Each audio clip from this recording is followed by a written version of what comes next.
Fala e aí pessoal, beleza? Tudo bem? Sejam bem-vindos a mais um vídeo da AlphaRise. Hoje vou mostrar para vocês a estratégia de médias móveis aplicadas ao Bitcoin. Foi a pedido de um inscrito aqui do canal. A gente fez o teste dessa estratégia no mini índice, viu que de fato ela não superava o buy and hold. Aí a gente usou um modelo matemático, especificamente o nome do modelo é Cat Boost, que é o modelo de classificação, para poder chegar num resultado aceitável, principalmente na compra, tá? E o que acontece? Nesse vídeo aqui, eu não vou olhar o código com vocês porque já foi visto no último vídeo, tá? Então eu vou linkar o vídeo aqui embaixo também. Vou deixar todo esse código disponível no GitHub. Vocês têm total acesso, é público, é de graça, não precisa pagar nada, é só acessar lá, baixar, vocês vão ter os mesmos números, vão poder fazer os outros testes, quem desejar, enfim, tá? O código está livre para vocês. A única diferença que tem aqui no código é que aqui, ao invés do ticker ser então o mini índice e ao invés da exchange ser a BMF Bovespa, eu puxei aqui o Bitcoin, né, da Binance para a gente poder avaliar. Outra dúvida que surgiu também no outro vídeo em relação a qual modelo eu opero. Hoje eu opero principalmente o modelo do VIX, tá? Para quem não sabe, o VIX ele é um ativo de retorno à média, que é mais conhecido como índice do medo. Eu opero um contrato de CFD dele, é como se fosse Forex, que é bastante difundido aqui no Brasil.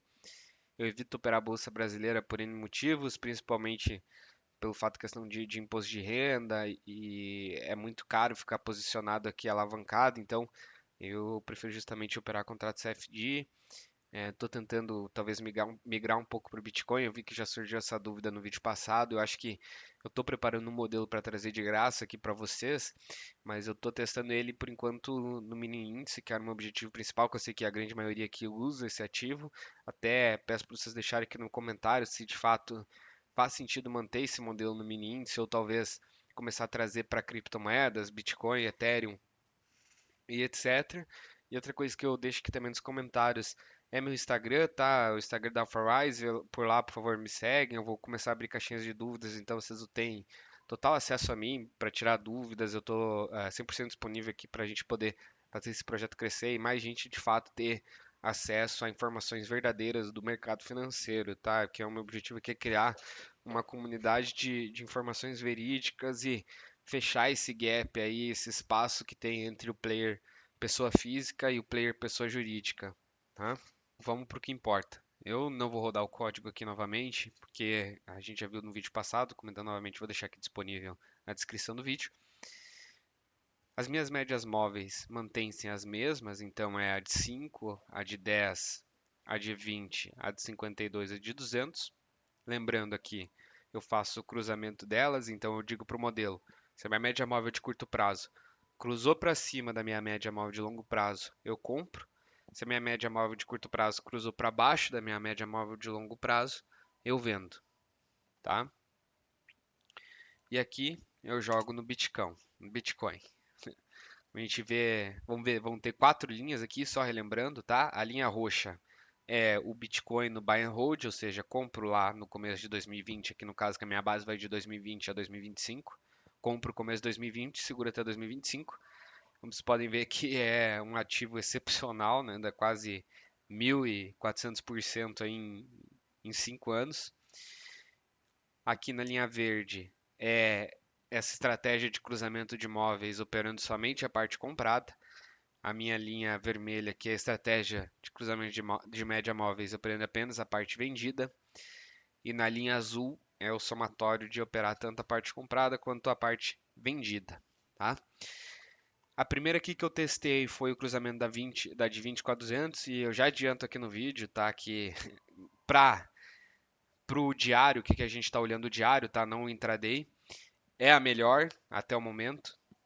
Se eu diminuo as médias móveis, a compra ainda continua tendo um retorno bacana, mas em todos eu perco na venda. Isso é uma característica interessante que já leva a gente a começar a pensar, que é isso que eu quero trazer para cá, é tipo assim, pô, cruzamento de médias móveis, quando é na venda, ou seja, minha média móvel de curto prazo cruza para baixo da minha média móvel de longo prazo, acaba não fazendo sentido, porque a gente testou no mini índice, agora está testando no Bitcoin e vê que o padrão de fato se repete. Só que se a gente parar para pensar qual que é a característica em comum que esses ativos têm, é que ambos os ativos tendem a ser um hedge da inflação, porque são a gente sabe, né, que a bolsa ela corrige a inflação, ela tende a corrigir a inflação. Pode pegar o exemplo aí da bolsa argentina, também da bolsa venezuelana. Você vê que ela tem um crescimento porque ela está justamente corrigindo essa inflação. E o Bitcoin também hoje, né, atualmente começa a se falar aí sobre reserva de Bitcoin como proteção, hedge de Bitcoin para se proteger da inflação. Aí tem até aqueles memes lá da galera falando que há 10 anos atrás um Bitcoin comprava, sei lá, um saco de arroz e hoje uma mansão, exemplo, tá? E R$ 1 atrás comprava, sei lá, uma Coca-Cola e hoje em dia não compra uma bala. Então, a gente vê também como um ativo que tende a fazer esse hedge aí da inflação. E curiosamente, esses ativos que fazem aqui o hedge da inflação, como o Bitcoin ou o mini índice, nessa estratégia de cruzamento de médias móveis, eles sempre perdem na venda. Sempre. Se eu vamos diminuir aqui, eu não vou passar todas as médias móveis, porque de fato vou trazer a melhor e vou trazer aqui a de curto prazo, que é de 5 cruzando a de 20, para vocês terem uma ideia. O retorno ele fica um pouco parecido, tá? Mas se a gente olhar aqui a venda, tá? Você vê que essa estratégia na venda perde dinheiro, assim como no mini índice. E se a gente comparar aqui a compra com o buy and hold, você vê que é, perde ridicularmente aqui para o buy and hold, tá? A única vantagem que tem dessa estratégia aqui na compra, talvez, é que você tem você tem uma oscilação menor, né? Você tem um desvio padrão menor, comparavelmente que no olhômetro, mas sinceramente, eu não sei vocês, mas eu prefiro muito mais pegar um desvio padrão maior e pegar esse retorno aqui absurdo que o Bitcoin tem, né? Então, a gente vê que pelo menos aqui no diário, que a gente está olhando o gráfico diário aqui, ou seja, cada candle aqui, cada pontinha aqui na linha é um dia, você vê que essa estratégia não funciona, é ruim. Tá? E se a gente for aqui para o intraday, ou seja, o intradiário, já estou mostrando aqui o melhor para vocês, que é aqui a média móvel de 5 cruzando a de 20, tá? Aqui a gente está olhando 5 minutos, cada candle aqui é 5 minutos. Na venda, eu continuo perdendo dinheiro, tá?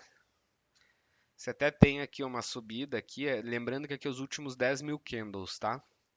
Você até tem um ganho aqui, mas depois você volta e fica negativo. Ou seja, essa estratégia para venda até no intradiário é ruim.